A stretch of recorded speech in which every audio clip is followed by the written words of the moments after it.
They shall not grow old, the Anzac spirit lives on. Locals brave the rain to pay their respects to those who put their lives on the line and those who've paid the ultimate sacrifice in the name of our freedom. This is Southern Cross News with Tim Hatfield. Good evening. Today marks 102 years since the Anzacs landed in Gallipoli, and today crowds gathered as they do every year to commemorate their sacrifice and the efforts of diggers past and present. We begin our coverage in Port Augusta, where the Anzac spirit was strong as the city held 2 dawn services to remember the fallen. Commemorating those who gave their lives in battle.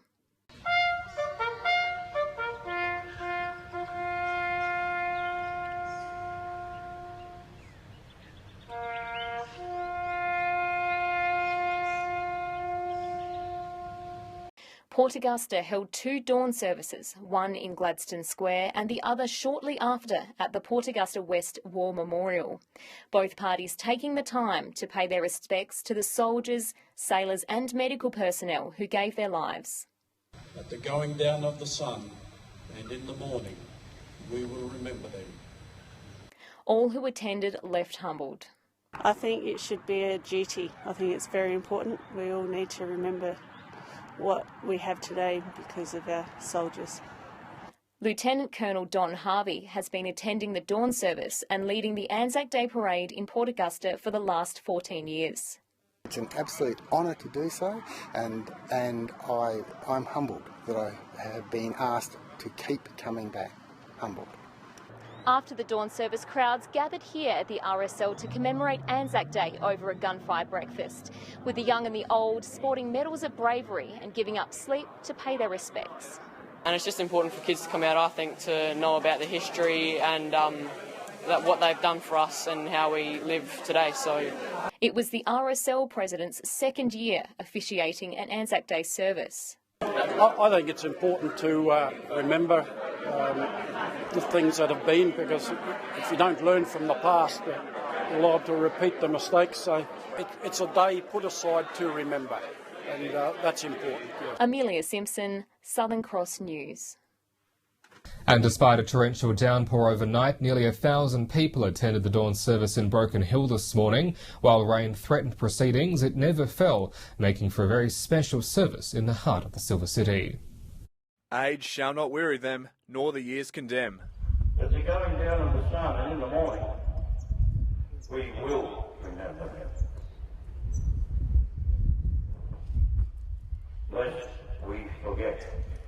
A minute's silence honouring our fallen servicemen and women who gave the ultimate sacrifice for our country. They were all the people there for a reason, and it was absolutely brilliant turnout. It was a very special service this morning. This year marked the first time a didgeridoo has ever been played at a dawn service in Broken Hill. It was all a tribute to the Indigenous Australians who served for their country. It's definitely a time where colour was certainly not an issue for the people, and war, like I said, war knew no colour, and a bullet knew no colour either. And they were brothers and sisters out over there on the battlefield. In 1985, the Aboriginal flag was carried in the Broken Hill Anzac March, the first time in Australia. Well, I served with an Aboriginal and a few of them in Vietnam, and they said it's great in the army because they're all equal. If you do something wrong, you're in trouble. If you do something right, you get a pat on the back. A special plaque honouring the Anzacs' connection with Greece during the war was also presented this year. There's a lot of diggers from the Anzacs from Gallipoli who were buried in Greece, the New Zealand Australian, because they were on the island, which was a hospital, and they'd go from there to Gallipoli and then back again to the hospital. And they were buried there. Patrick Roinke, Southern Cross News. And a number of young people in Whyalla braved cold and wet conditions to stand guard at Whyalla's War Memorial as part of the traditional Anzac Eve vigil overnight. Children over the age of 10 from local youth groups guarded the memorial oval gates in rotating 15-minute shifts from 6 p.m.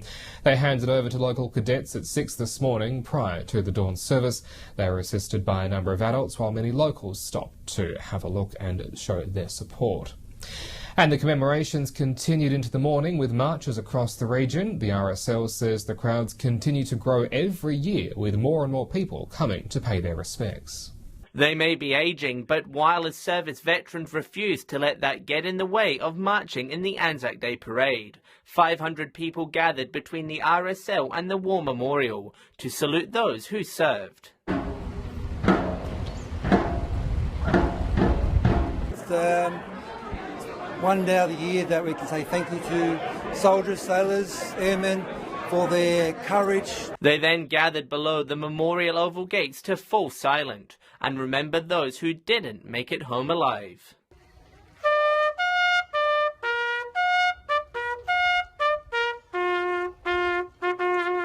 Mr. Higgins, himself a veteran, says today we should say thank you to those who served. Thank you for the people who have served, for serving for our country. They put their life online. A number of children also marched on behalf of relatives who served, some the same age of those who fought at Gallipoli. I learned from my great-grandpa because he was in the war and he was in planes. I can't even imagine it, the life I live at the moment. It's so casual compared to what they did for us. Crowds were also out in force in Port Lincoln as veterans marched in commemoration. The RSL says young people are increasingly becoming more interested in the meaning of the Anzac legend. Their engagement meaning the spirit will live on. They come up here, they went around to look at all the memorial stuff. They loved it. They asked me questions left, right and centre, and most of them, yes, they all got it. John Hunt, Southern Cross News. And the Port Lincoln RSL experienced big numbers today. The strength of the turnout has alleviated fears of closure after the RSL South Australia was placed into administration just weeks ago.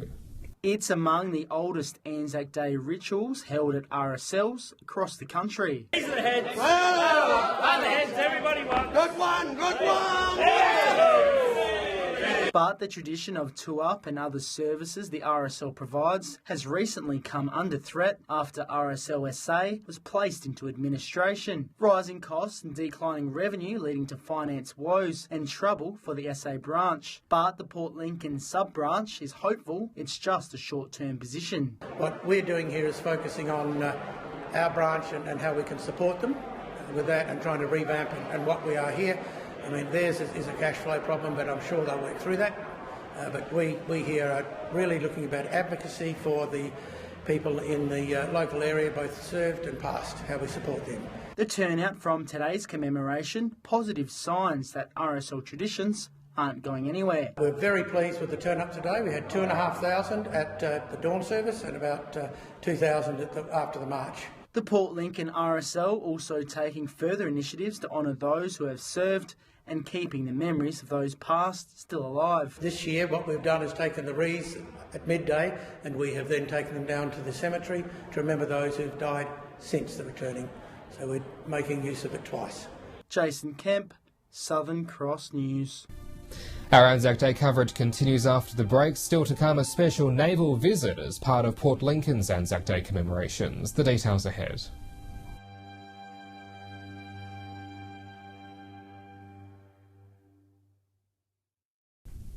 Welcome back to our Southern Cross News Anzac Day special. Ahead of today's commemorations, the Governor of South Australia made his way to Wandera on Sunday to unveil a memorial for those who fought at war.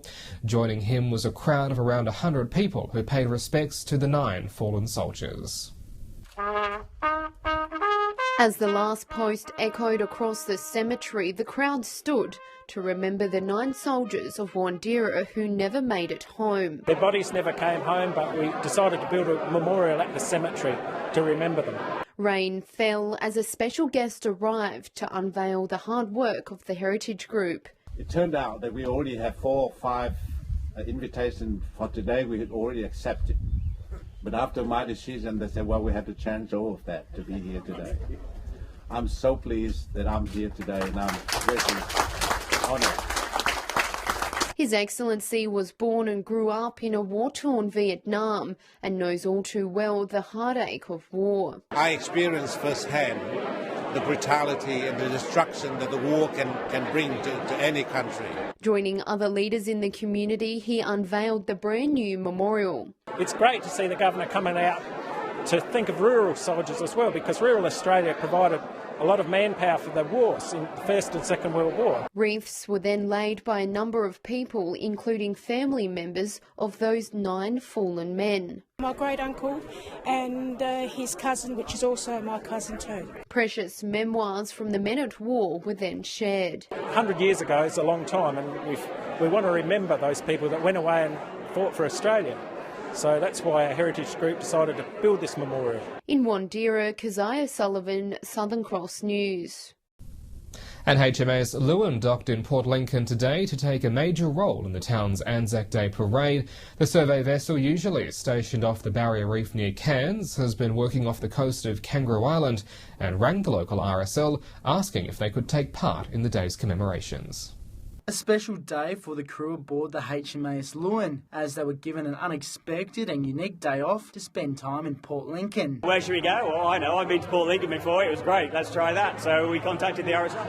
The survey vessel, which usually spends most of its time in waters off the Barrier Reef, has been charting the coast of Kangaroo Island, the crew taking a short break to commemorate the fallen. The captain and the crew thought it would be a really good opportunity to spend Anzac Day at a different part of Australia where Navy normally doesn't go.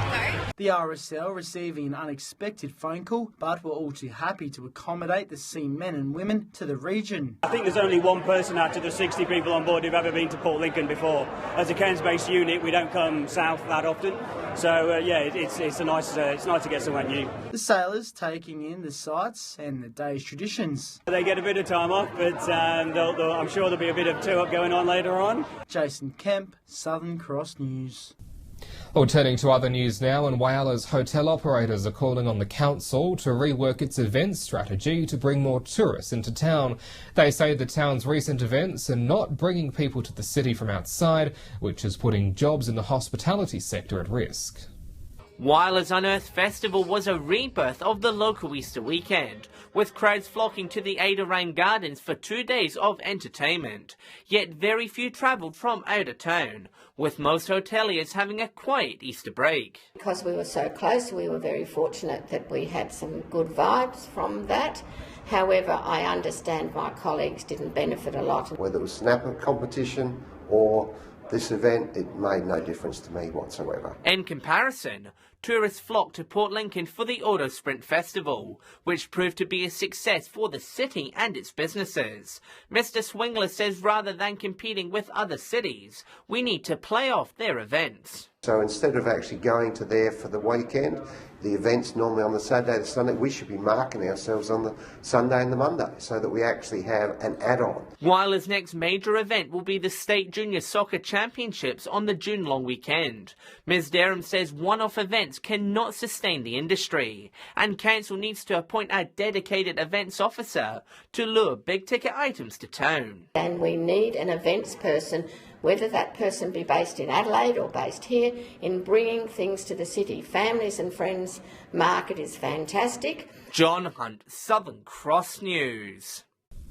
Stay with us when we return after the break. An investigation to aid financial difficulties facing grain producers. The details ahead. Welcome back. Police in the Broken Hill region are starting to crack down on drug drivers. Officers have begun conducting random drug tests on motorists around the city and are starting to get some hits. If you're thinking of driving with drugs in your system, think again. Police from Broken Hill and also Derton at Barrier Local Area Command completed their training in relation to the mobile drug testing that we're now rolling out across the command. When police pull you over for a random breath test, they will now have the ability to also conduct a drug test. What that involves is a sample of saliva.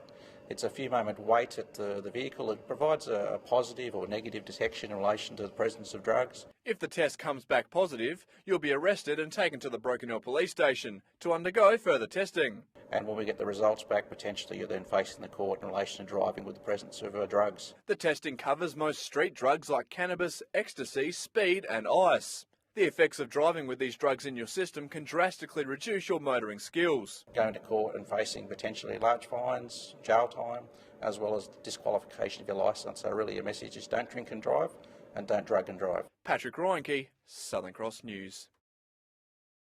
The Essential Services Commission has been instructed by the state government to investigate the state's bulk grain supply costs on behalf of grain producers.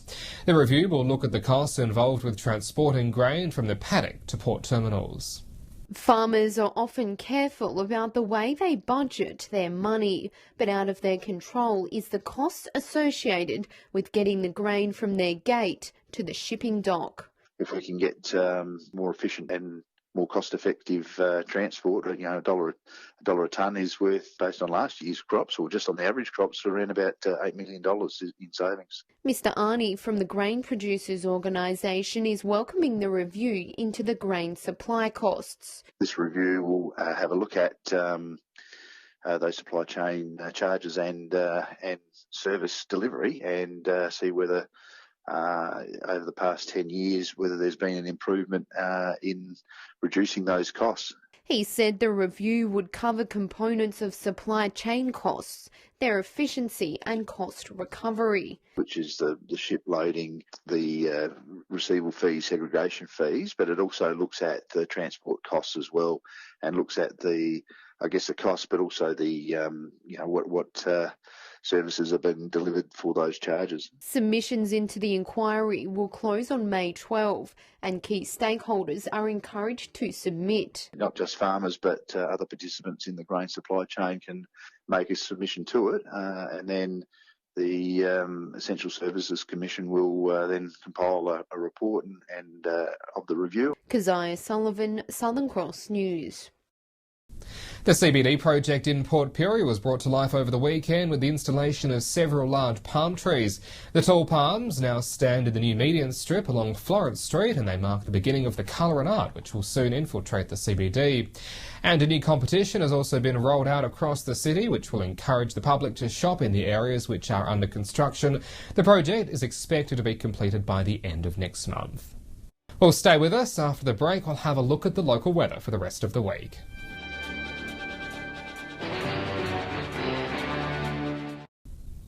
Welcome back. Turning to the weather now. Still a bit wet around today. 22 in Port Augusta and 21 in Whyalla. Port Lincoln showers and 21 for Port Pirie and Broken Hill.